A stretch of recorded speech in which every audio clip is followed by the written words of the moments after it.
Sosok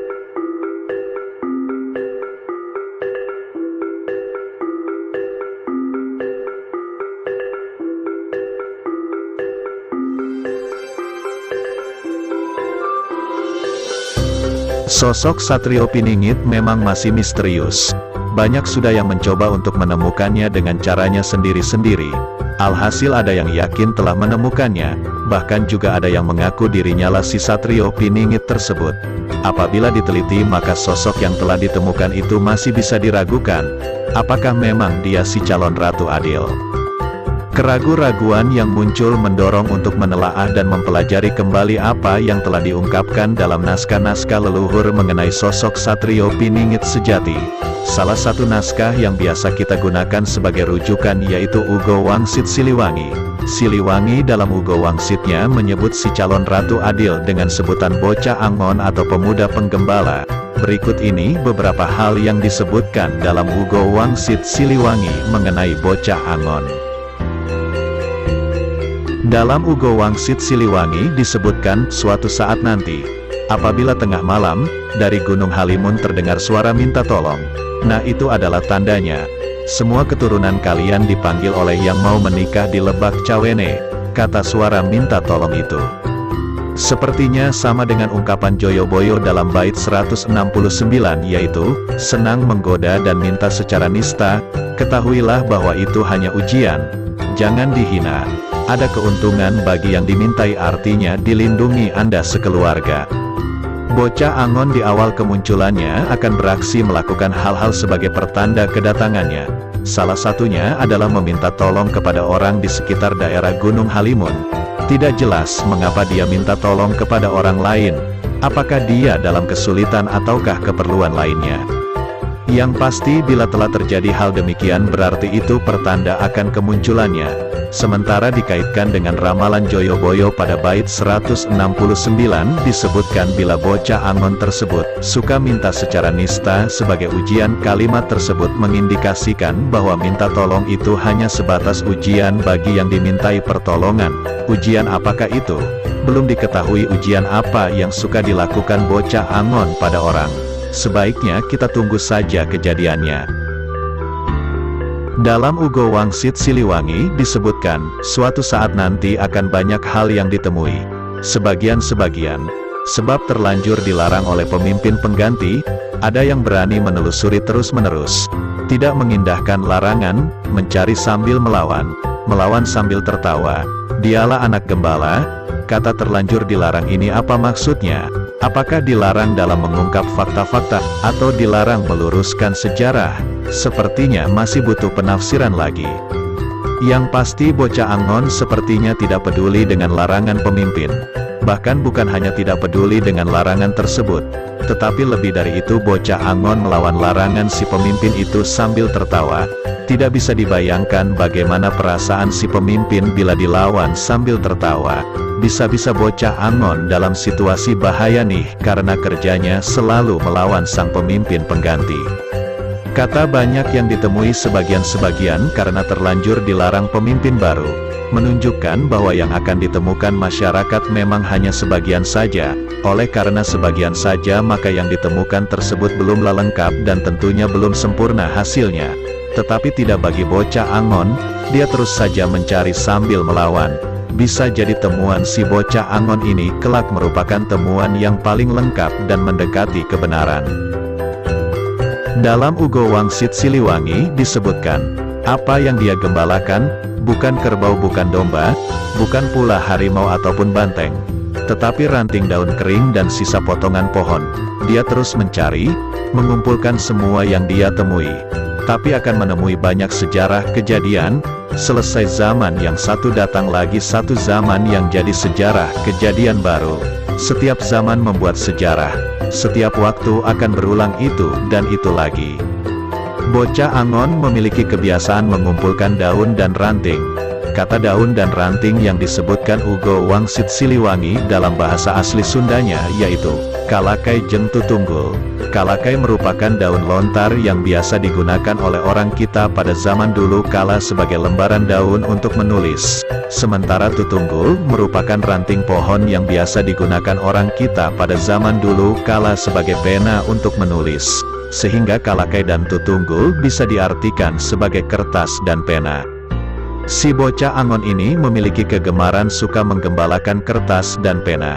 Dia terus mengumpulkan dan mengumpulkan kedua barang tersebut sebagai gembalaannya. Tidak jelas kenapa dia suka menggembalakan kertas dan pena. Kata mengumpulkan itu berarti kertas dan pena tersebut tidak hanya satu buah, tetapi jumlahnya banyak dan itu menjadi barang kegemarannya. Selanjutnya disebutkan, dia terus mencari, mengumpulkan semua yang dia temui. Tapi akan menemui banyak sejarah, kejadian. Kalimat tersebut bisa berarti bahwa bocah Angon menggembalakan kertas dan pena untuk menemukan sejarah dan kejadian. Entah sejarah dan kejadian apa yang dia kumpulkan, tetapi bisa dimengerti bahwa di Nusantara banyak sekali sejarah yang dirubah. Mungkin hal tersebut bisa juga terkait dengan pelurusan sejarah kita. Dia akan terus mengumpulkan sejarah dan kejadian-kejadian penting tentunya untuk menyelesaikan masalah di Nusantara. Wajar saja bila sejarah ditelusuri karena memang untuk menyelesaikan suatu masalah tidak harus mengetahui awal sejarahnya bagaimana bisa terjadi. Dengan kegemarannya menelusuri sejarah dan kejadian yang dituangkan dalam kertas dan pena tersebut, kelak masalah di Nusantara akan bisa dibereskan dengan mudah. Dalam Ugo Wangsit Siliwangi disebutkan, lalu mereka mencari anak gembala, yang rumahnya di ujung sungai yang pintunya setinggi batu. Kata di ujung sungai menunjukkan bahwa rumah bocah Angon letaknya berada dekat dengan hulu sungai. Siliwangi tidak memberikan gambaran berapa jarak antara rumah dengan sungai tersebut. Bisa jadi hanya beberapa meter dari sungai, tetapi bisa jadi puluhan meter dari sungai. Siliwangi juga tidak menyebutkan nama dari sungai tersebut sehingga rada menyulitkan untuk menentukan letak sungainya. Di Jawa terdapat banyak sekali sungai membentang dari utara hingga selatan, dan rata-rata di pinggir sungai terdapat banyak rumah penduduk dan ini tentunya sangat menyulitkan untuk menentukan letak sungainya yang sesuai kata Siliwangi. Namun yang pasti bocah Angon rumahnya dekat sungai sehingga bila ada yang mengaku dirinya bocah Angon tetapi rumahnya jauh dari sungai berarti itu tidak sesuai dengan Ugo Wangsit Siliwangi. Kemudian untuk kata pintunya setinggi batu masih perlu dipertanyakan. Apakah atap rumahnya terbuat dari batu? Dan juga apakah pintu rumahnya juga terbuat dari batu? Kok seperti rumah nenek moyang kita dulu? Bisa jadi demikian tetapi mungkin juga tidak demikian.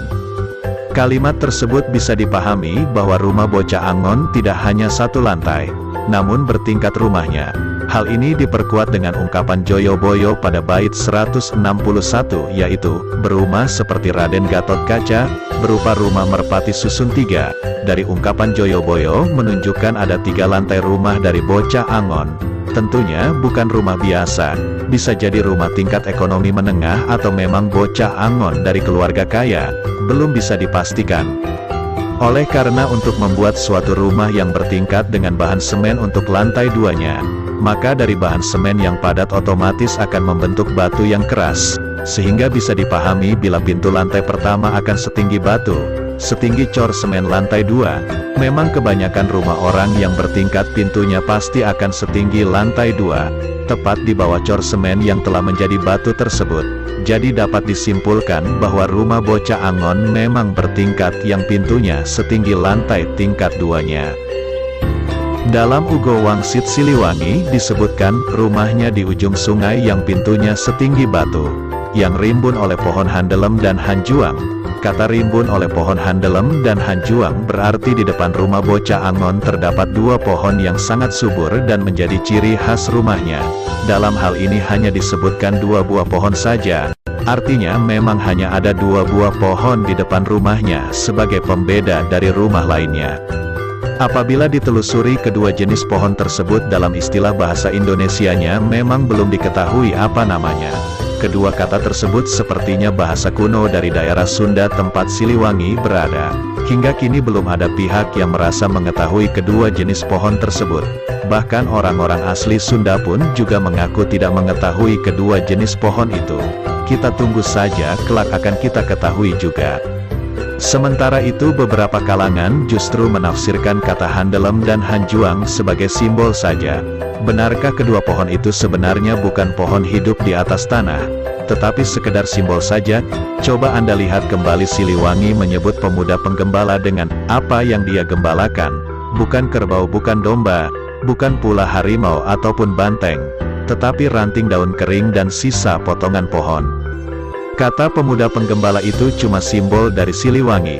Kemudian simbol tersebut dijelaskan bila yang digembalakan bukan binatang, tetapi daun dan ranting. Sementara kata Handelem dan Hanjuang tidak ada kalimat penjelasan selanjutnya. Sehingga kedua kata tersebut dapat dipastikan memang dua buah pohon yang tumbuh di atas tanah. Apabila simbol tentunya Siliwangi akan menjelaskan maksudnya. Dalam Ugo Wangsit Siliwangi disebutkan, semua mencari tumbal, tapi pemuda gembala sudah tidak ada, sudah pergi bersama pemuda berjanggut, pergi membuka lahan baru di Lebak Cawene. Siapakah pemuda berjanggut itu? Penyebutan pemuda berjanggut ini masih perlu dipertanyakan. Apakah pemuda tersebut merupakan kerabat atau keluarga atau teman ataukah pengasuh si bocah Angon? Belum jelas diketahui karena memang dalam Ugo Wangsit Siliwangi tidak menyinggung mengenai hal tersebut. Dalam naskah-naskah lain memberitahukan bahwa Ratu Adil memiliki pengasuh yaitu Sabdo Palon. Mungkinkah pemuda berjanggut tersebut adalah Sabdo Palon? Sepertinya tidak karena Sabdo Palon merupakan sosok jin. Sementara penyebutan kata pemuda menunjukkan dia adalah manusia. Jadi pemuda berjanggut bukanlah Sabdo Palon. Misteri ini masih sulit untuk diungkap yang sebenarnya. Pada saat bocah Angon masih menjadi sosok yang misteri. Pada saat yang sama pula ada sosok lain yaitu pemuda berjanggut yang jati dirinya juga masih misteri. Namun yang pasti pemuda tersebut memiliki janggut dan kelak akan kita ketahui setelah tiba waktu kemunculan bocah Angon. Dalam Ugo Wangsit Siliwangi disebutkan, semua mencari tumbal, tapi pemuda gembala sudah tidak ada, sudah pergi bersama pemuda berjanggut, pergi membuka lahan baru di Lebak Cawene. Bocah Angon sepertinya tidak akan ditemukan sebelum kemunculannya. Ketika orang-orang sudah menemukan rumahnya yang di ujung sungai, dia telah pergi bersama pemuda berjanggut ke Lebak Cawene. Siliwangi tidak menyebutkan kemudian orang-orang akan berhasil menemukan bocah Angon di Lebak Cawene setelah gagal menemukan di rumahnya.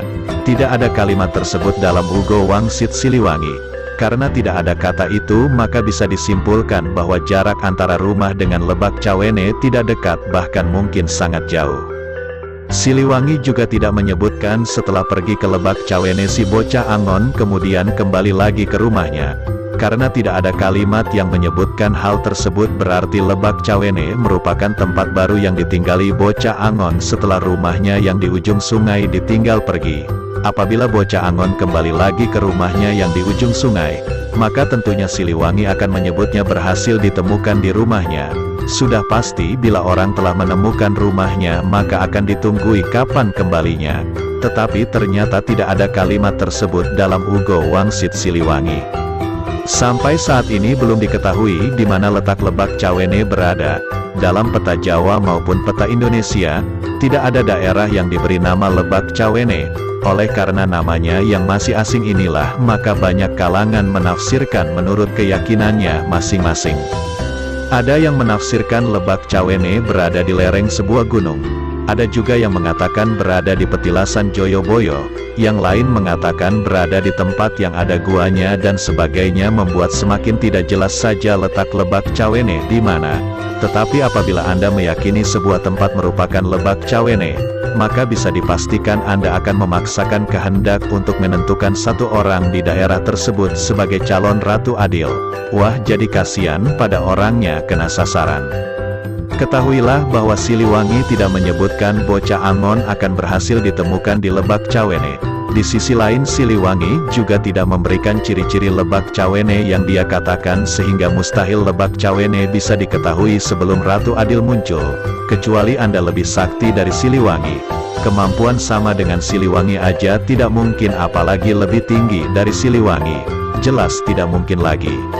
Dalam Ugo Wangsit Siliwangi disebutkan, semua mencari tumbal, tapi pemuda gembala sudah tidak ada, sudah pergi bersama pemuda berjanggut, pergi membuka lahan baru di Lebak Cawene, yang ditemui hanya gagak yang berkoar di dahan mati. Kata gagak berkoar, mungkinkah memang burung gagak yang suka berkicau?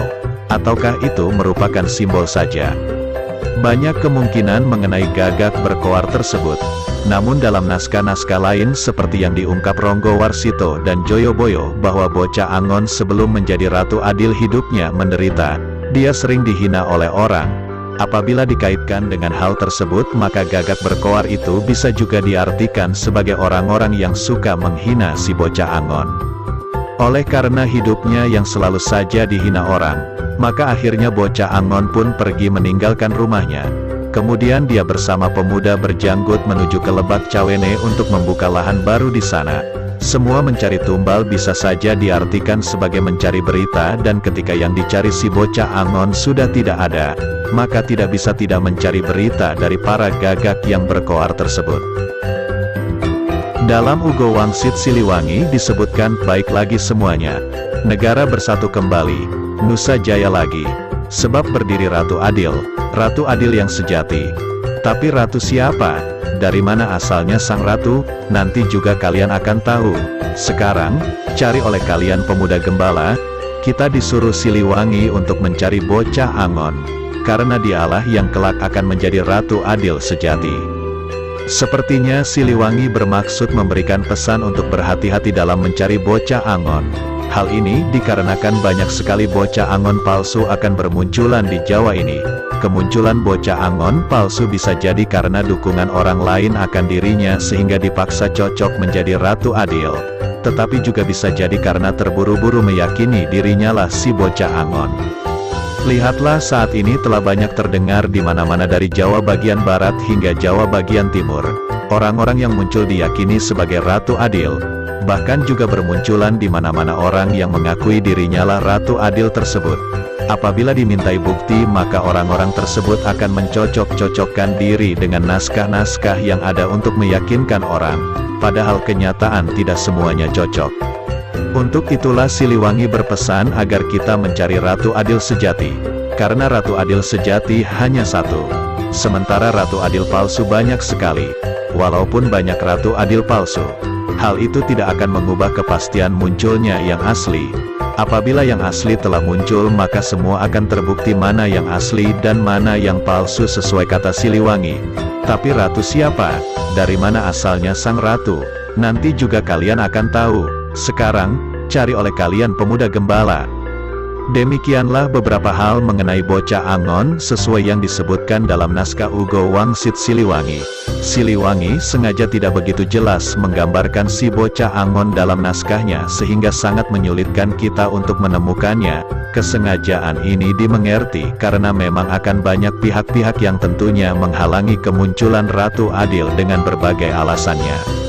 Pada saat Siliwangi tidak memberikan gambaran yang jelas mengenai bocah Angon, di waktu yang sama pula kita disuruh untuk mencari si bocah Angon tersebut. Memangnya kita ini terlahir sebagai detektif semua.